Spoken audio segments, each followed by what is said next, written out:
The characters are Froggy. He's a helper and introduces instructions. David and Kelly. The units are introduced through their context. Alex and Meg. They are David and Kelly's friends. Introduction. It introduces the characters of the book. It presents simple functions such as greetings, introducing oneself and others, and asking and answering about personal information. It includes songs, chants, and prayers, which are easily memorized due to their sound patterns. General review. It is divided into units that correspond to the ones developed in the book. It provides tasks, activities, and games to integrate, review, reinforce all the language items seen to this point. There is a wrap-up section in it to integrate all the language items taught throughout the course. The general review can be used in different ways, as a workbook to reinforce the key language after each unit, or as a test to assess our students' progress upon completion of each unit, or as the end of the year unit to review, integrate, and assess the course as your students progress. What are these little drawings at the beginning of each activity? Well, these drawings are icons, and their main function is to illustrate the written instructions. Oh, that's great, because not all students know how to read very well. Exactly. The icons have been designed in order to help our students understand what they are expected to do in each activity.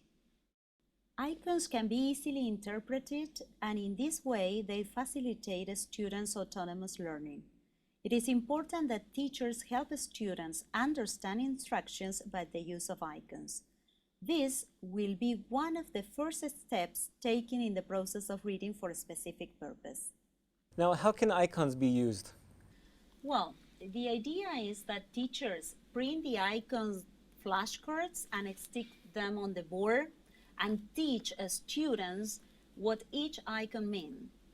And apart from that, when they are about to carry out a task, students should open the book and should try to interpret these instructions by the use of icon. How to assess if they have understood completely well?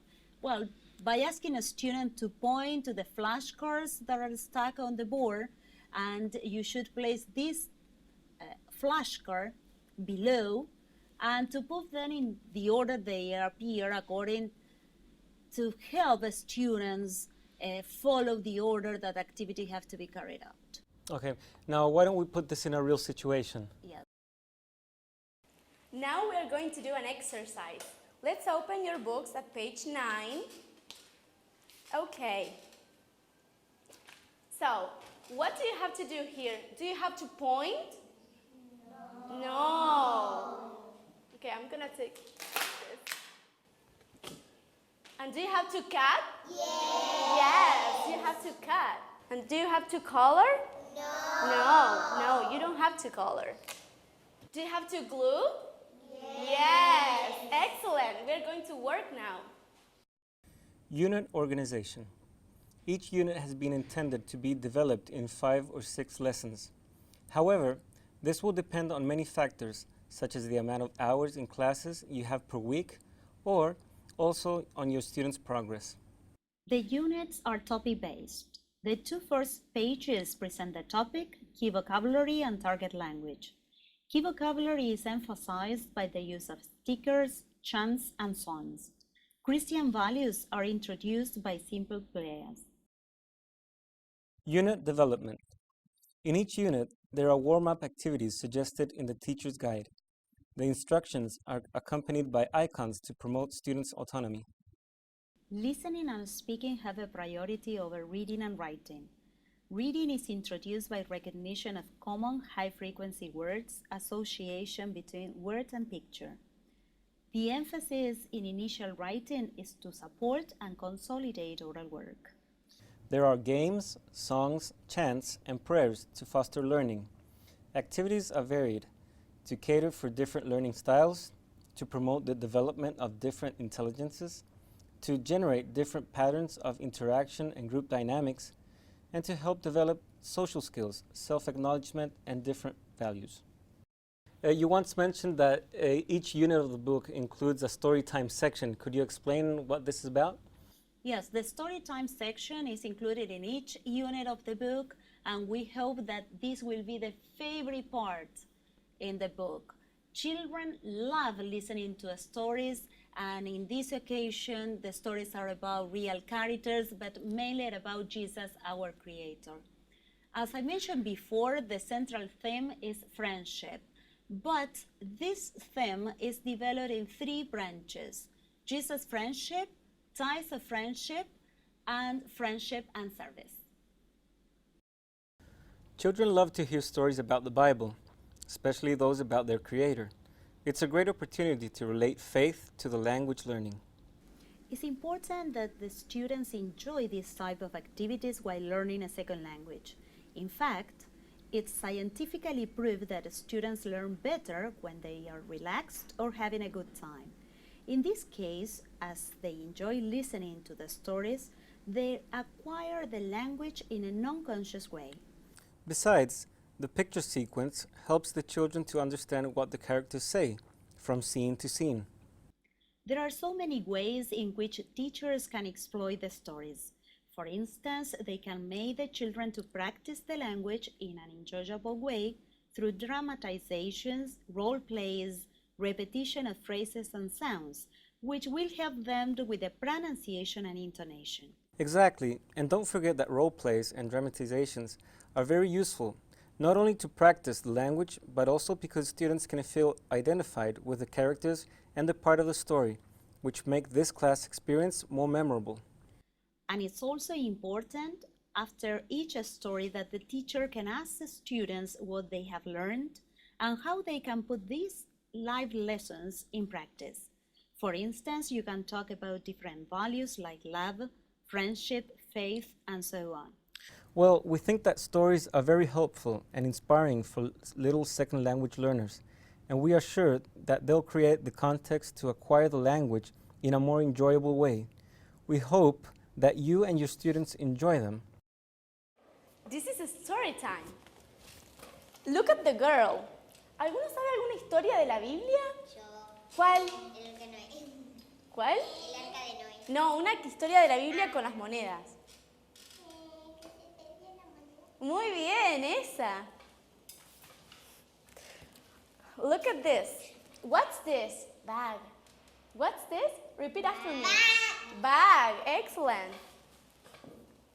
And what's this? This is a table. Table. Repeat. Table. Good. And what's this? This is a bed. What's this? Bed. Bed. Excellent. Now, look the girl. These are coins. And look what I have here. These are coins. Coins. How many coins are there? One. Count with me. 1, 2, 3, Good. 4, 5, 6, 7, Excellent. 8, 9, 10. Now, be quiet and pay attention to the story. Projects. Allowed to tackle matters about children's reality. Requires some search about special matters in charge of students. Allows students to work together to solve a task. There is always an outcome. Review. It's a section designed to review, to reinforce, to integrate. It's crucial to review what you have taught before evaluating your students. One question, how can students be assessed? Well, there are many factors to bear in mind when assessing your students. Assessment. It must be congruent. Children should be assessed in the way they have learned during each lesson, using activities they are familiar with, in the way they interact with others, participate, take responsibilities, and perform in class. This kind of assessment should be carried out continuously by monitoring in the classroom through observations, record keeping, and portfolios. It's very important for teachers to be updated, and I guess we've always wanted to collaborate with the fact that they have always the best information and the best resources. Exactly. That's why in this occasion we have searched about games, how to play these games, why to use games, and how to use them. Why is it so important to use games in an EFL classroom? Well, you know that learning a language demands a great deal of effort, and games can help students make this effort and sustain motivation in learning. Apart from that, young learners, they do not have this motivation of learning a second language in itself, so games can provide this stimulus.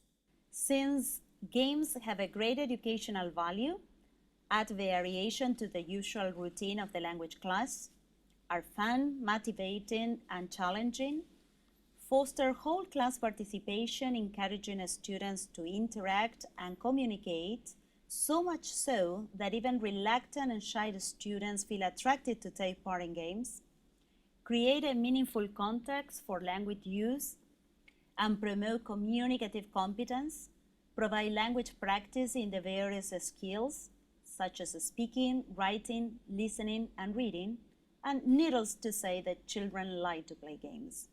Can you explain what is a language game?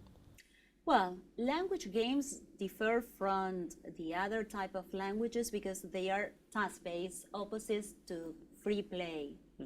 And apart from that, in language games, there is a clear goal to achieve, so students have to use the language, but they not using the language consciously, but the language turned to be a tool to achieve that goal.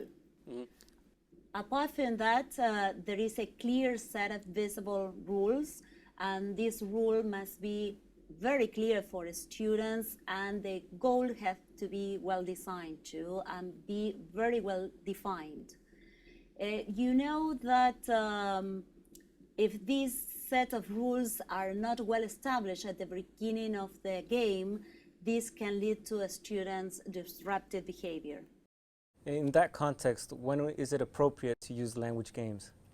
Well, you can use language games just to introduce, to reinforce, to practice, or to review any of the language items sensed during the unit.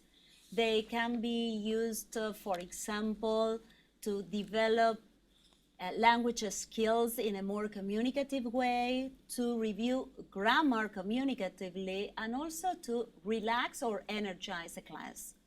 But these games can be used as short warming up activities, you know what I mean, at the very beginning of the class, and they can be used as a background if you have go through your activities too quickly, or they can be used as extension if you have a mixed ability class or you work with different level of performances.